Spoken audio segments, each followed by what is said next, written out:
El tema que vamos a tratar hoy día es acerca de la llenura del Espíritu Santo, ¿no? La semana pasada estuvimos hablando de ¿qué? Del sello del Espíritu Santo, ¿no? Hemos estado hablando del poder del Espíritu Santo, hemos estado hablando de la obra del Espíritu Santo y de las promesas del Espíritu Santo. Hoy vamos a estar tocando el tema de la llenura del Espíritu Santo y vamos a ver, abran sus Biblias en Efesios, en el capítulo 5, Efesios capítulo 5, el versículo 18 al 20. Efesios capítulo 5, del versículo 18 al 20. También lo pueden tener ahí, la palabra en la pantalla. Dice la palabra de Dios: no os embriaguéis con vino, en lo cual hay disolución. Antes bien, sed llenos del Espíritu, hablando entre vosotros con salmos, con himnos y cánticos espirituales, cantando y alabando al Señor en vuestros corazones, dando siempre gracias por todo al Dios y Padre en el nombre de nuestro Señor Jesucristo. Amén. Vamos a leer todos juntos el versículo 18, ¿ok? A la voz de 3. 2, 3. No os embriaguéis con vino, en lo cual hay disolución. Antes bien sed llenos del Espíritu. Padre, gracias, Señor, por tu presencia. Gracias, Señor, por tu palabra. Gracias, Espíritu Santo, que tú estás en medio nuestro, Señor. Y te rogamos que tú hagas tu obra, Señor, en cada corazón, de acuerdo, Señor, a su necesidad y de acuerdo a tus propósitos. Señor, nos sometemos a ella, tu palabra. Espíritu Santo, nos sometemos a ti para que seas tú, Señor, obrando y cumpliendo, Señor, tu obra en cada vida. Gracias en el bendito nombre de nuestro Señor Jesucristo. Amén.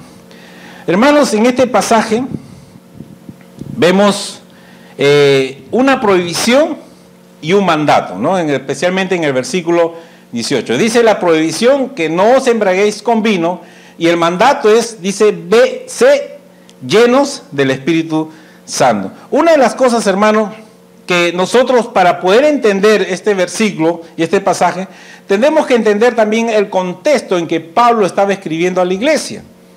Como ustedes ven ahí, la cita está dirigiéndose a los efesios. O sea que los creyentes que vivían en la ciudad de Éfeso.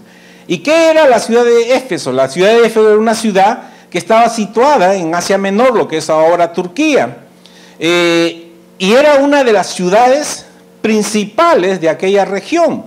Tanto así que en ese lugar se adoraba, ¿no?, a la diosa Diana, que era pues obviamente el nombre en romano, pero el griego era Artemisa, ¿no?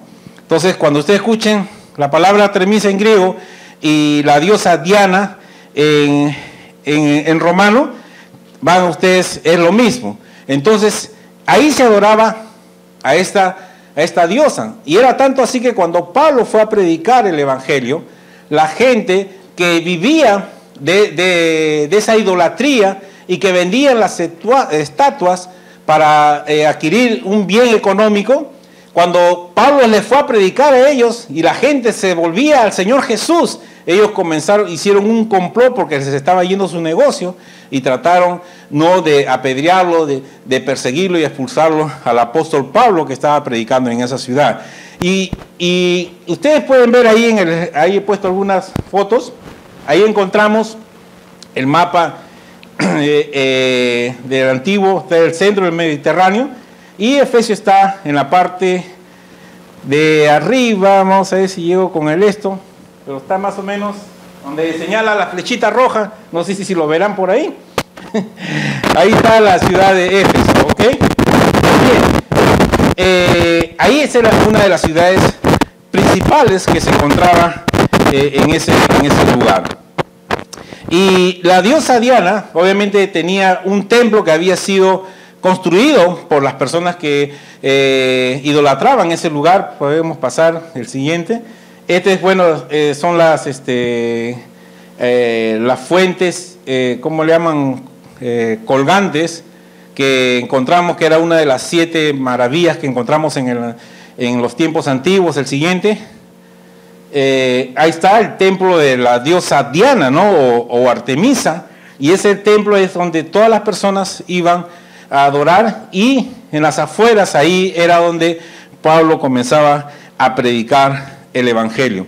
Pero ¿por qué Pablo menciona que no os embriaguéis con vino? Porque no solamente, el siguiente slide vamos a ver a la diosa Diana, ahí esa es la imagen de ella, no, una mujer guerrera, pero también con un animalito, ¿no? Que significaba la provisión, y estos hombres adoraban a esta diosa para que les diera, ¿no?, fuerzas, y también para que la tierra, ¿no?, produjera los frutos que ellos necesitaban. Por eso que le adoraban. Pero no solamente adoraban a la diosa Diana, sino que también había otro dios que vemos en el siguiente slide, que se llamaba Baco. Bueno, ese el templo de Baco es otro templo que encontramos ahí. Baco también era el nombre de los romanos, pero en griego se llamaba Dionisio. Siguiente. Ahí está las ruinas, lo que queda del templo de Baco o Dionisio. Sigue el siguiente. Y ahí está el hombre, ¿no? En sus manos tiene un ramo de uvas. Ok, entonces, ¿cómo ellos adoraban a este Dios? Justamente ellos agarraban con el vino, que en esa época el vino era parte de la sociedad, que la gente lo tomaba normalmente para compartir una mesa, para compartir de repente un momento de descanso, ¿no?, de compañerismo, y tomaban. Pero en esa ciudad ya tenían un fin y un motivo. Habían sacerdotes que ministraban a este Dios, y para poderlo ministrar tenían que hacerlo borracho, tenían que embriagarse. Tenían que ellos, porque era el dios del vino, o sea, ¿no?, del licor.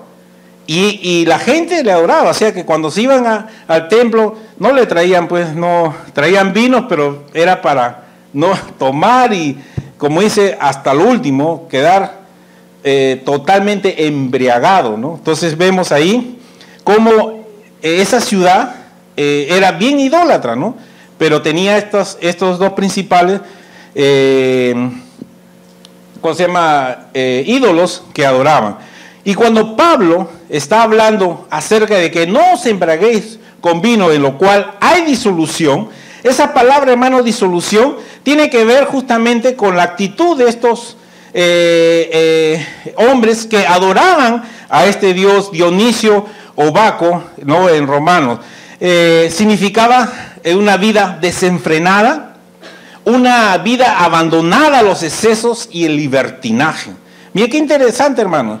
Esa era la actitud de estos hombres cuando adoraban a este Dios. No solamente adoraban a esta diosa Diana, sino también a este Baco.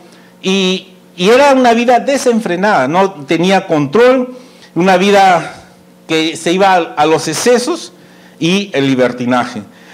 Y la provisión, hermano, aquí de embriagarse, y la exhortación que vemos aquí de ser lleno del Espíritu forman un contraste, ¿cierto? Es totalmente opuesto, ¿no? Entonces, por eso es que cuando vemos en la palabra de Dios, cuando el mismo Pablo más adelante también en el capítulo 5 habla de que nosotros tenemos que revestirnos del nuevo hombre y quitar de nuestras vidas el viejo hombre. Hace también una comparación y un antónimo sería, ¿no?, de las palabras, o cómo le podríamos llamar, de lo malo y de lo bueno. En este caso de la ropa, tenían que ellos quitarse la ropa vieja que no agradaba al Señor y ponerse de la nueva. Y en este contraste que Pablo está haciendo acerca de el embriaguez con el vino y de la llenura del Espíritu Santo, él lo que está tratando de decir, que así como estas personas no se dedican a una adoración, a un ídolo, a tal punto de que se embriagan y son dominados, controlados y guiados por el alcohol. Así ustedes deben ser con el Espíritu Santo. Por eso es que cuando encontramos en la palabra de Dios acerca de la llenura del Espíritu Santo, hermanos, tiene que ver justamente cómo el Espíritu Santo de Dios está controlando tu vida. Como el alcohol domina a una persona que está embriagada, ustedes ya saben cómo es, una persona que está alcoholizada, una persona que está dominada con el alcohol, no puede pensar, no puede hablar, no puede, ¿cómo se llama?, caminar. ¿Por qué? Porque articula las palabras sin sentido. Cuando camina se va de un lado a otro. Una persona embriagada está siendo controlada por el alcohol. Está siendo controlada su mente, está siendo controlada su hablar, está siendo controlada su caminar. Entonces, cuando Pablo nos habla acerca de ser lleno del Espíritu Santo, entonces nos está de la misma manera que el alcohol controla a una persona embriagada, entonces nosotros también tenemos, hermanos, que ser controlados por el Espíritu Santo. El Espíritu Santo de Dios tiene que controlar nuestra mente, tiene que controlar nuestro hablar, tiene que controlar nuestro caminar. El Espíritu Santo es el que tiene que tomar el control de nuestra vida. Y es algo interesante, hermanos, que nosotros tenemos que explicar esto, hermanos, acerca de la llenura del Espíritu Santo. Y especialmente cuando se toma a veces este versículo, cuando se dice que nosotros tenemos que estar embriagados con el Espíritu Santo, ¿no?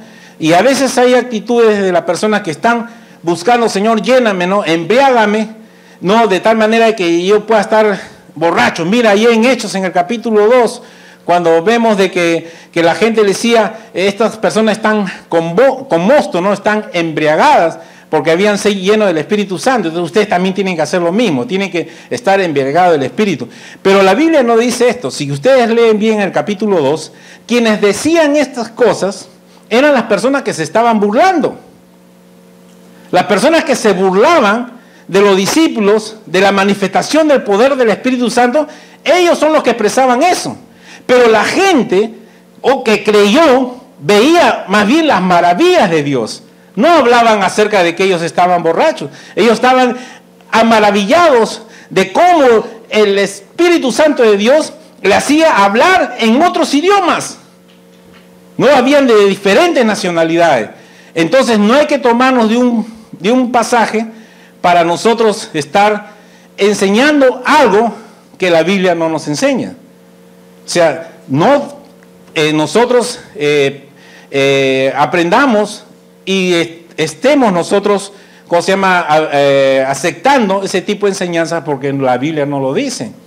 Hay que escudriñar bien la Biblia, hay que ver bien el contexto para no estar pensando de que cuando tú tienes al Espíritu Santo tienes que embriagarte, tienes que estar no, de un lado para otro, siendo controlado de una manera diferente a lo que la Biblia está enseñándonos. Por eso, hermanos, que el ser lleno del Espíritu Santo habla de un control. Por eso estamos hablando del contraste. Es un contraste, es lo opuesto. O sea que es un ejemplo negativo para aprender algo positivo. Entonces, el Espíritu Santo, cuando habla de ser lleno del Espíritu, es una persona que está controlada por el Espíritu Santo. Y esta es una cosa, hermanos, que nosotros tenemos que aprender. Aquí encontramos que es un mandato. El Espíritu Santo debe actuar en la vida del creyente. Hermanos, es importante recordar que el Espíritu Santo mora en cada creyente, desde el momento en que puso su confianza en el Señor Jesucristo como su Salvador. Por eso que en Romanos, en el capítulo 8, verso 9, dice el siguiente, por favor, ahí, ahí es cuando caminó Pablo. Sí, sigue, ¿no? Mas vosotros, dice, no vivís según la carne, sino según el Espíritu, si es que el Espíritu de Dios mora en vosotros. Si alguno no tiene el Espíritu de Cristo, dice, no es de él. Entonces, toda persona que ha aceptado a Jesucristo tiene el Espíritu Santo de Dios, ¿no? La llenura no es recibir al Espíritu. ¿Ok? Cuando nosotros decimos, Señor, lléname, no estamos pidiendo que el Espíritu Santo venga a nuestra vida. Ya el Espíritu Santo está en la vida del cristiano. La llenura del Espíritu Santo entonces es permitir que Él cumpla los propósitos por los cuales llegó a vivir en el corazón de cada creyente. Amén.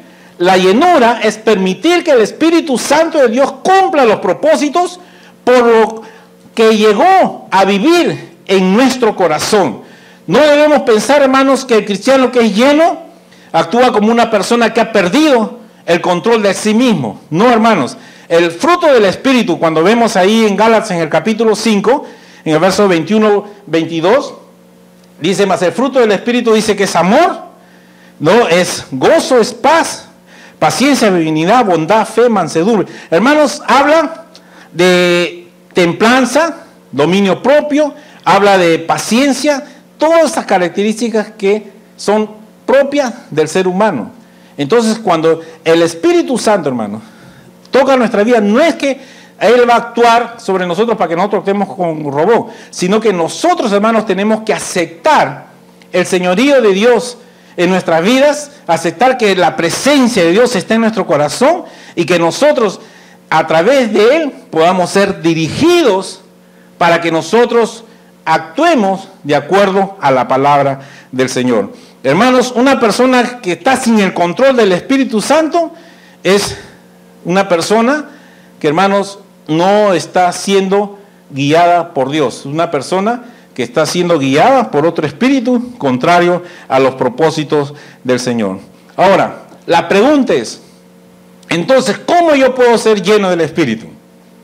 Si es un mandato, si el Señor me manda que yo debo ser controlado por el Espíritu Santo, que yo debo permitir que el Espíritu Santo obre a través de mi vida, una de las cosas, hermanos, que nosotros tenemos que hacer, el primer paso para nosotros ser llenos del Espíritu Santo es limpiarse del pecado que hemos cometido.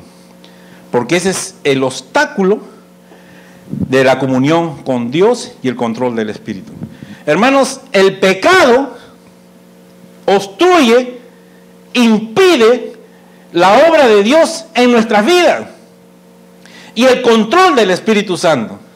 Entonces, para que una persona sea llena del Espíritu Santo, controlada por el Espíritu Santo, hermanos, tenemos que quitar de nuestra vida el pecado, todo aquello que no le agrada a Dios. Y tenemos promesa en la palabra del Señor en 1 Juan 1:9, que dice que si nosotros confesamos nuestros pecados, Él es fiel y justo para perdonarnos y limpiarnos de toda maldad. Gloria a Dios. Hermanos, si hemos fallado, porque como humanos podemos pecar, pero ojo, que el creyente no practica el pecado, que es muy diferente, ¿ok?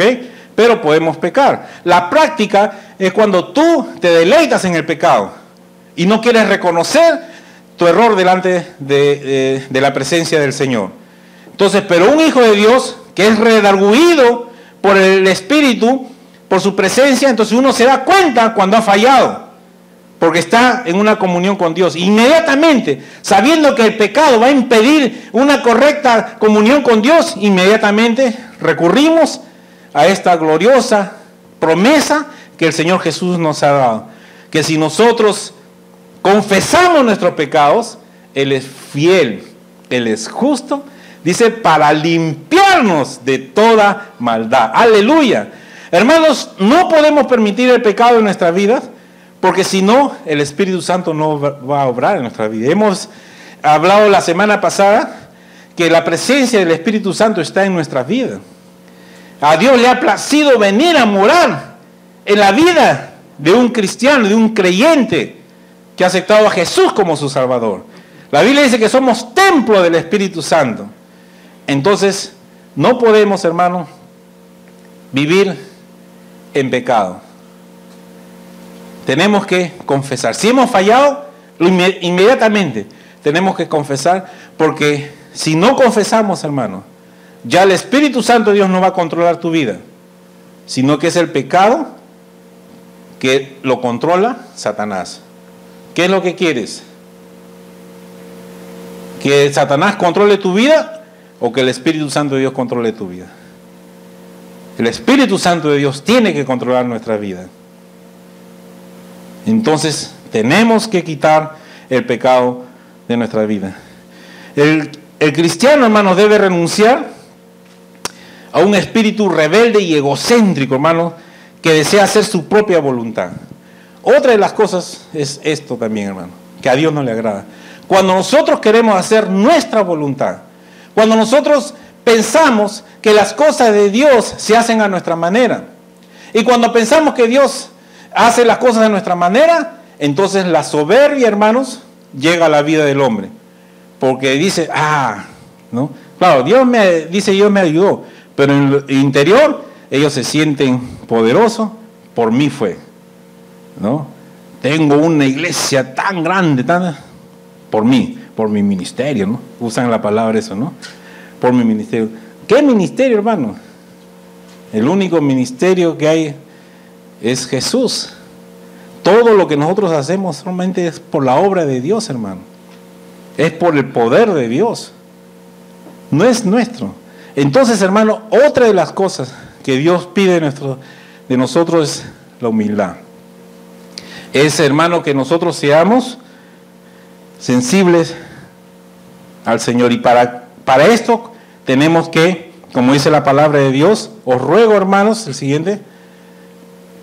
Así que, hermanos, os ruego por las misericordias de Dios, dice que presentéis vuestros cuerpos en sacrificio vivo, santo, agradable a Dios, que es vuestro culto racional. ¿Qué es lo que quiere decir, hermanos? ¿Qué significa sacrificio vivo? Es que todos los días, hermanos, tú tienes que presentarte delante de la presencia del Señor y decirle, Señor, aquí está mi vida, líbrame de todo pecado, líbrame de pensar mal, líbrame de hablar mal, líbrame de hacer las cosas mal, líbrame de caminos que no te agradan.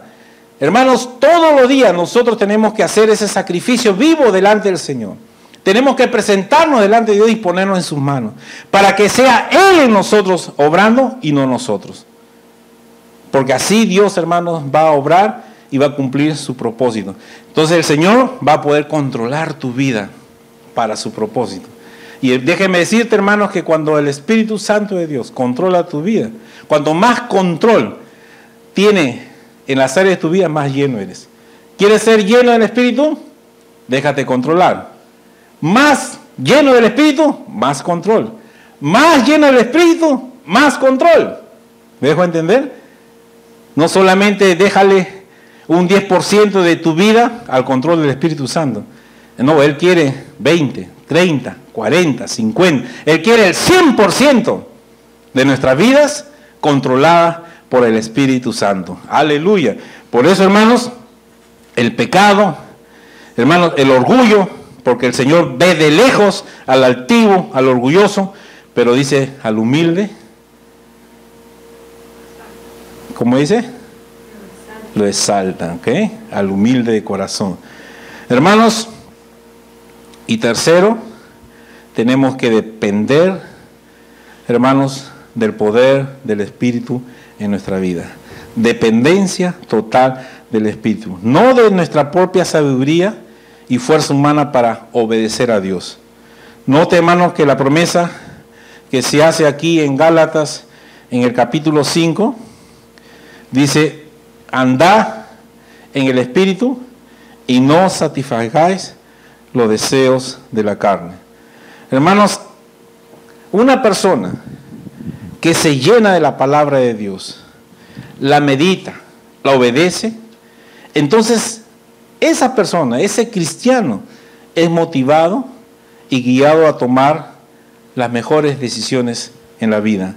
¿Por qué? Porque por medio de una vida de oración, constantemente mantenemos una vida limpia, agradable al Señor, una vida consagrada a Dios. Al someter nuestra vida al señorío y al poder de Cristo, el Espíritu Santo estará en libertad de llenarnos y de guiar nuestras vidas. Tenemos que ser, y es urgente el mandato, ser lleno del Espíritu Santo. El pecado, hermanos, es un impedimento. El orgullo, el egocentrismo es un impedimento en nuestras vidas. Y el no depender del poder del Espíritu, eso no va a permitir la llenura del Espíritu. Tenemos que estar limpios de pecado, santificar nuestras vidas en la presencia del Señor. Tenemos que dejar el control del Espíritu Santo en nuestras vidas y depender de su obrar para la obra de Dios. Hermanos, recuerden, y siempre lo he dicho, Dios hizo de hombres ordinarios y mujeres ordinarias, hombres y mujeres extraordinarios. Hermano, amén. Amén, hermanos. Hombres que para el mundo no valían nada. Por eso que el Señor dice en su palabra que Dios escogió lo vil y lo menospreciado de este mundo para avergonzar a los sabios y a los fuertes. ¿Por qué? Porque el poder de Dios no se basa en la sabiduría del hombre. El poder de Dios se basa en la presencia de Dios en tu vida y cómo tú permites que ese poder de Dios fluya a través de ti para bendecir a la iglesia del Señor y bendecir este mundo. Hermanos, no os embriaguéis con vino, en lo cual hay disolución. Antes, bien, sé llenos del Espíritu. Vamos a ponernos de pie y vamos a orar al Señor. Alabado sea el nombre del Señor. Hermanos, Dios ha hablado a nuestro corazón. Amén. La presencia del Señor está en este lugar. Dios nos está dando un mandamiento. El Señor nos dice que tenemos que ser llenos del Espíritu Santo. El Señor quiere el control de tu vida para que Él pueda hacer la obra. Pero Dios no va a poder hacer más en tu vida si es que hay pecado. Dice la Biblia en Santiago 4:17 que aún sabiendo hacer lo bueno y no hacerlo, también es pecado. Si sabes que tienes que hacer lo bueno y no lo estás haciendo, la Biblia dice que es pecado. Hermanos, tenemos que reconocer que somos débiles, que estamos sujetos a cometer errores. Y tenemos que siempre estar a cuentas con Dios, todos los días. Presentar nuestra vida, nuestros cuerpos en sacrificio vivo delante de la presencia del Señor. Reconocer que Él es soberano, que Él es santo, Él es justo. Y saber que Él es un Dios perdonador, que Él perdona toda iniquidad, toda maldad que pueda haber en nuestro corazón. Bendito Dios. Hermanos, fuera el pecado de nuestras vidas. No le agrada a Dios. Eso le entristece al Espíritu Santo. Fuera el pecado. Seamos sencillos, humildes de corazón, para que el Espíritu Santo de Dios tome el control de tu vida. ¿Cuántos quieren tener el control del Espíritu Santo en nuestra vida? ¿Amén? Amén. Vamos a orar.